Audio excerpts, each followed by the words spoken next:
Sounds good. Thank you.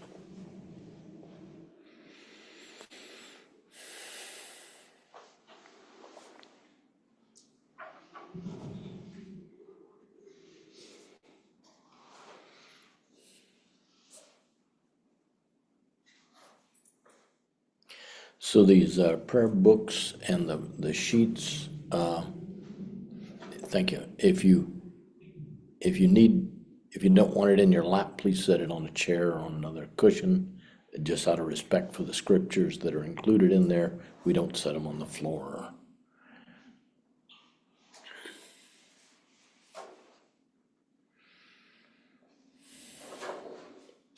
So it feels kind of warm in here, but the AC was on a minute ago, and then it'll probably come and go.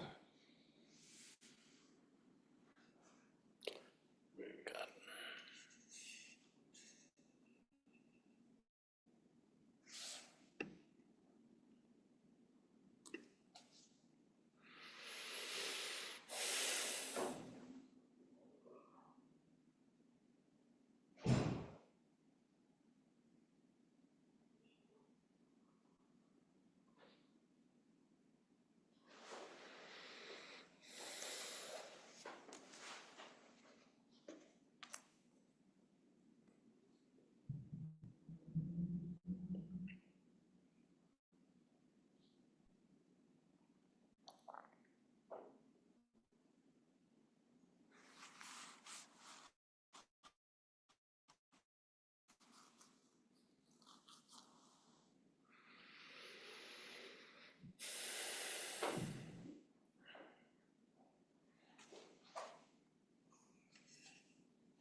Please set the book up on one of the pads or something there. Yeah, thanks.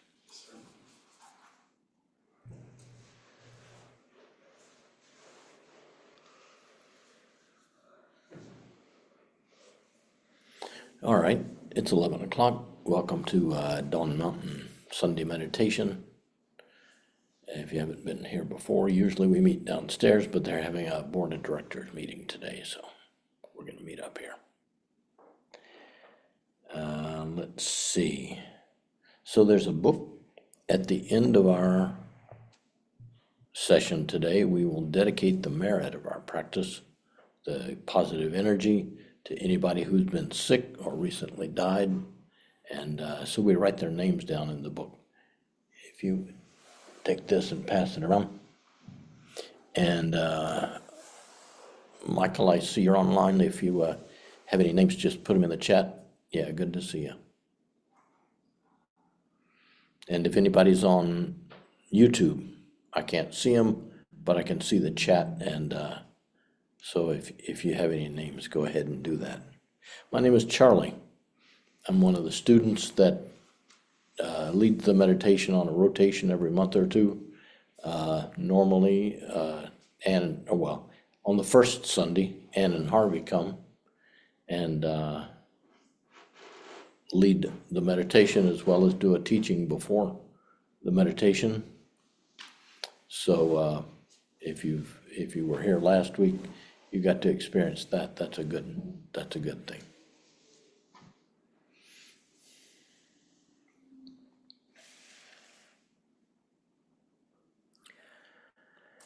So what else?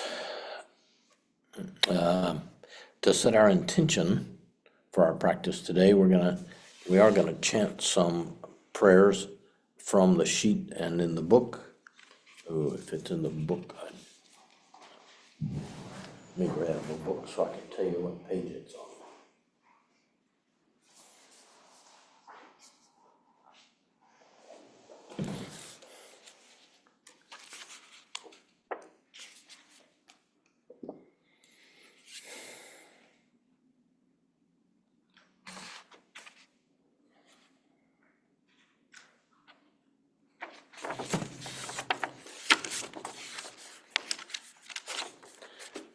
Tell you what, I don't see any. Let me Since there's only three of you sitting up front, we'll just give you sheets. Thank you.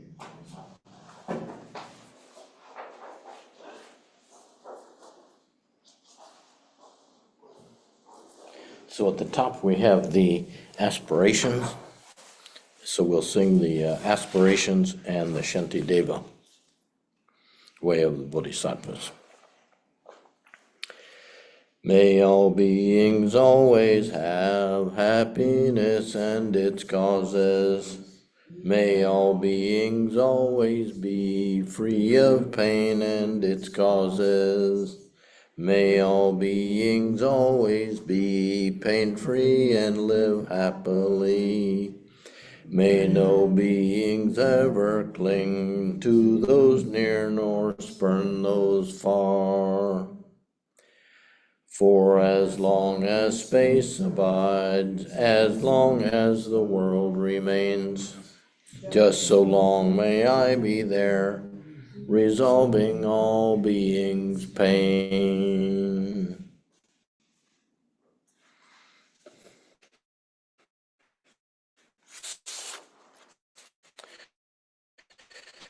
So our practice on sinfulness, by letting go of discursive thoughts, one of the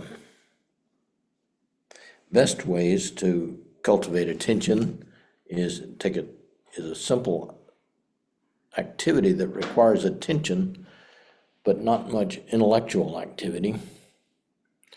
So we have two meditations. One is a silent meditation where we rest our attention on our breath.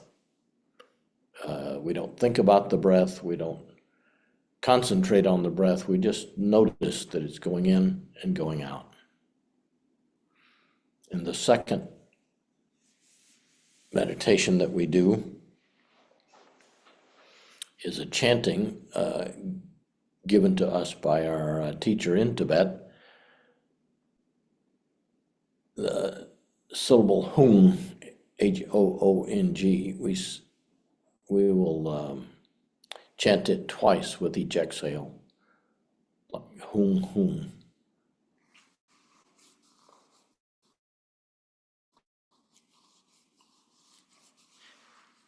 So, if you will sit erect, not stiff, just in a comfortable position. Your hands can be on your thighs, on your knees, or in your lap. We usually, in this tradition, we meditate with our eyes open in a soft focus, just down in front of us. Again, not concentrating on whatever our eyes are resting on, but just a focus, soft focus. And we leave our eyes open to help facilitate the development of mindfulness in our everyday lives. If you're used to meditating with your eyes closed, that's fine. If you get sleepy, you can open your eyes or even raise your gaze up higher. We have three pillars of support that we want to be aware of as we get started. The cushion or chair that we're sitting on, the support comes all the way from the center of the earth. Our spine gives us support to help us upright. Right in front of our spine is our central energy channel that goes from a point down just below our navel, inside, up out the top of our crown.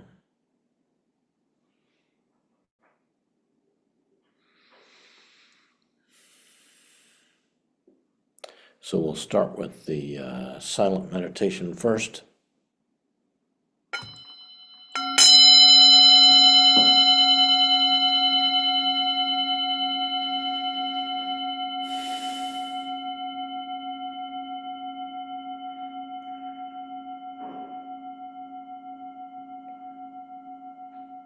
Let's take 3 deep breaths. Inhale through our nose and exhale slowly through our mouth.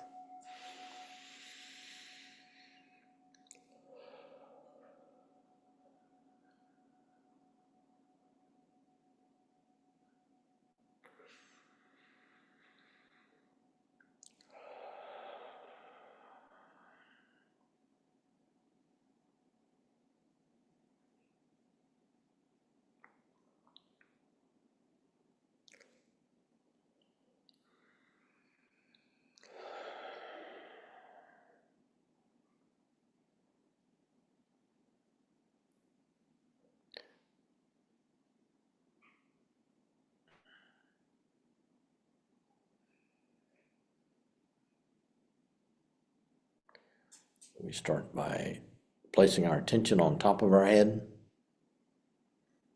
and then bring it down, invite our face to relax,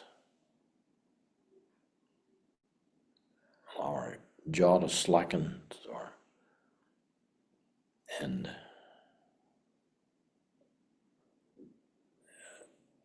then on down the rest of our body. You can just feel it relax as you sit there.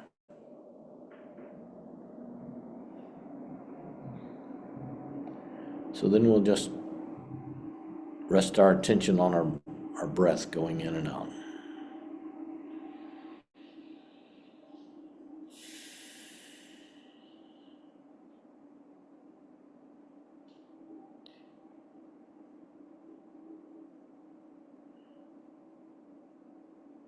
At first, our thoughts will go away as we're watching our breath going in and out. And then thoughts will come back. When it does, just let it go. When you realize it has, just let the thoughts go and go back to following your breath.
Hum,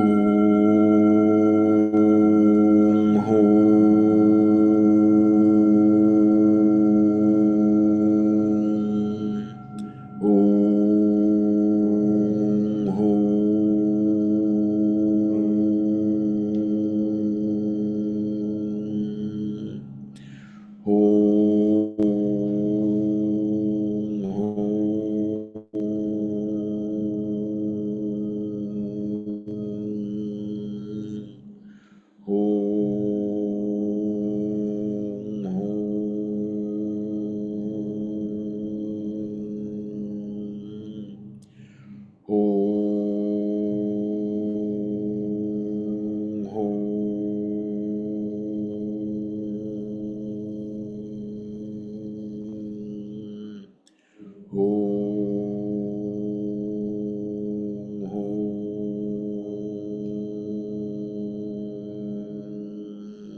Now you can stretch,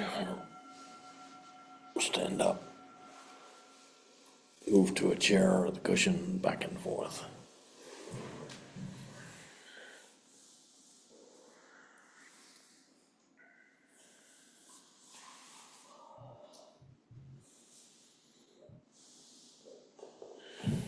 Thank you.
Every week as part of our meditation service or period, we have been reading a chapter out of a book that Harvey found, Pema Children Comfortable with Uncertainty. Today's chapter is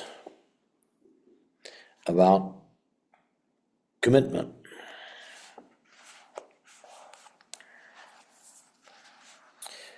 Recently, I had taught a weekend program in a kind of a New Age spiritual shopping mart.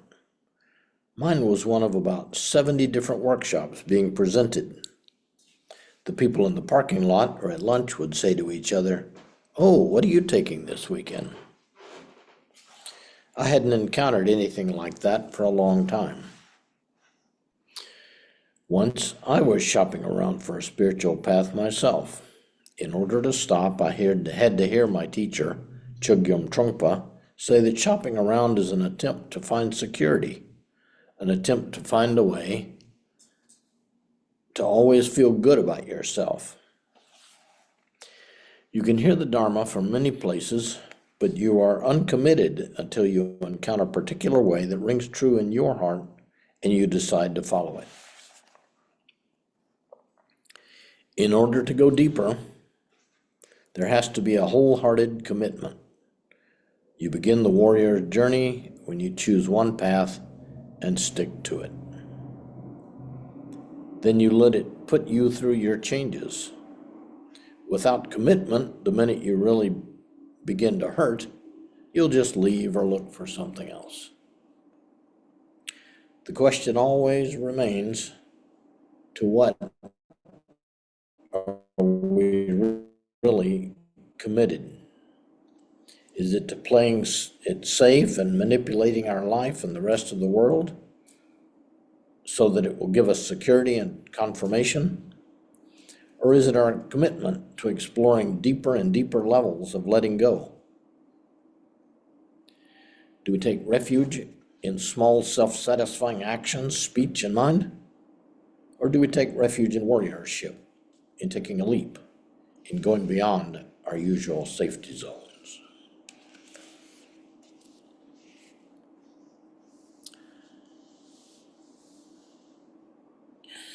So I guess all of us at one time have tried different religions or even different temples in the same religion, different churches. Either we're not comfortable there or don't find a sense of community. But sooner or later, we find some place that we like and we get into it.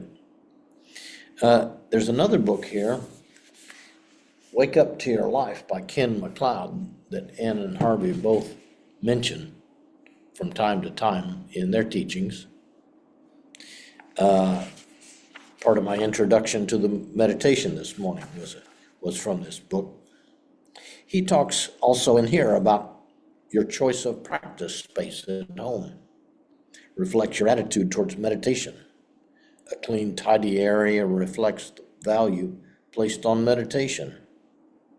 When meditation is relegated to a closet or a bathroom, you're really just squeezing it into your life. If you have to squeeze meditation into your life, other priorities will soon squeeze it out. I find that to be true. If I don't get up in the morning and meditate before I get going, I may tell myself I'll meditate this afternoon or something, but sometimes that just doesn't happen because I get too busy doing other things. Somebody calls and wants me to do something else. So, anybody else got any thoughts about their experience with commitment? I can't see all the people in the Zoom meeting. I can see Michael, I can see that Nancy and Neil have put names in the chat.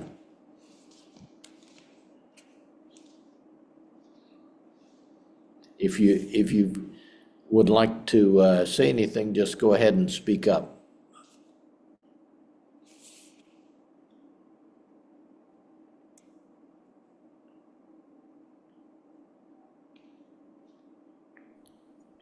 This is Annie. I've been having trouble with commitment to my practice and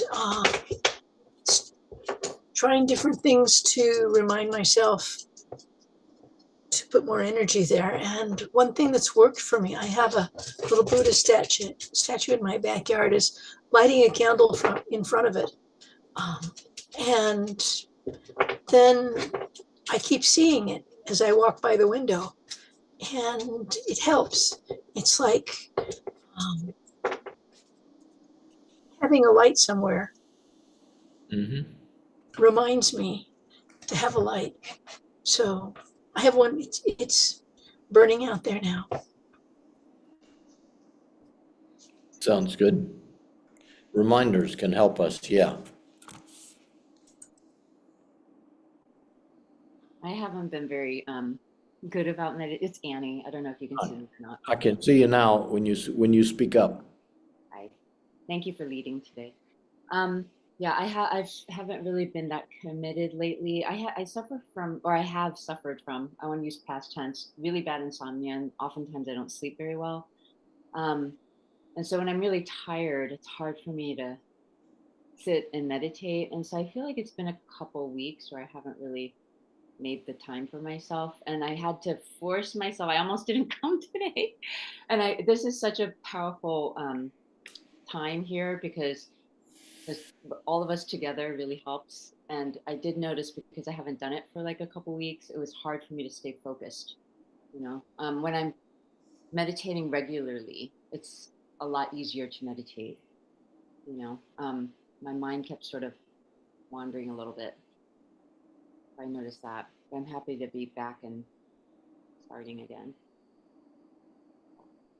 Thank you. Could people hear her? When we're downstairs, we have big speakers that the sound comes through, but that was good. Thank Annie and Nancy, we could hear you. Uh,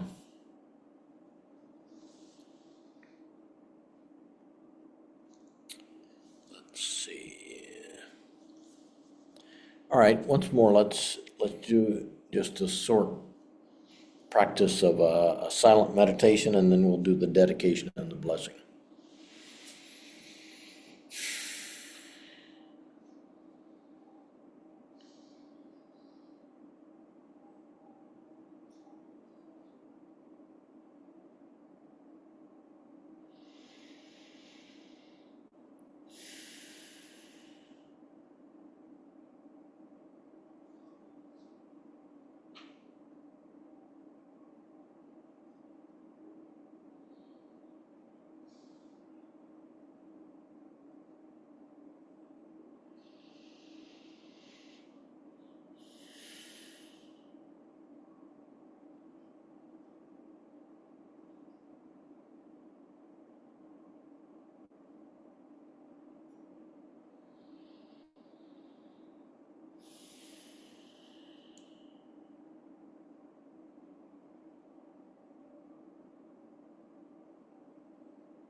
Okay, now we'll do the dedication and the blessing. A little farther down on the sheet from where we were reading the same side as before. May I swiftly once become a great guru, lead all beings, everyone, to reach to that very ground. With all of you in mind, we light this lamp of clarity. May the glow of love, wisdom shine within us, everyone, till we all rise forth born in one enlightened mandala.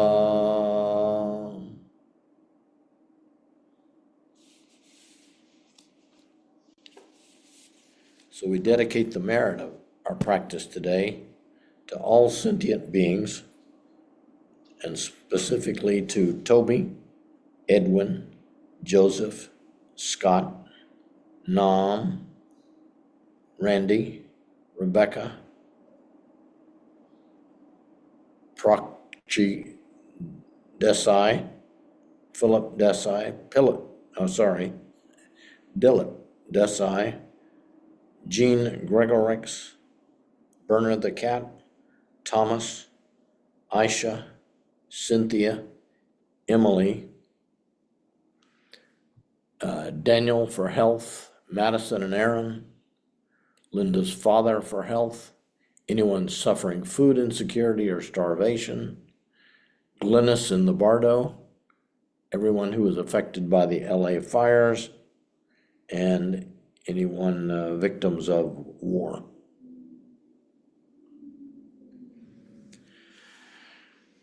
Okay, we'll close today with one sending bright healing light out from our heart into the whole world and out to the universe.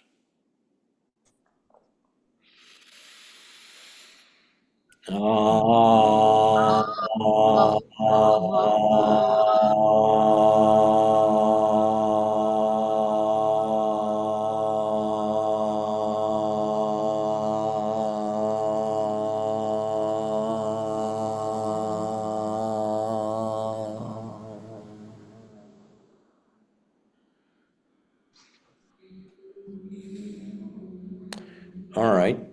Sometimes Emily has some announcements. I can't think of anything. We have a Teaching Tuesday practice here and online, a Zoom, the first and third Tuesday of every month. We've just started a new one, but you can still participate. You can look up dawnmountain.org, or so there's information on the calendar there. There's also you can sign up for a newsletter and you'll get notifications about other events coming up.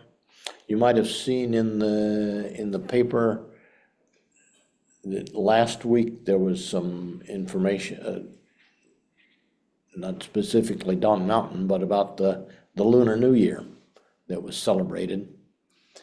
The Tibetan New Year is at the end of this month. For whatever reason, they're not always the same month.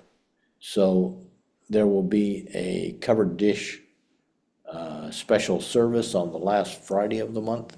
Again, you'll have to look up online to get the details about that, but everyone is invited.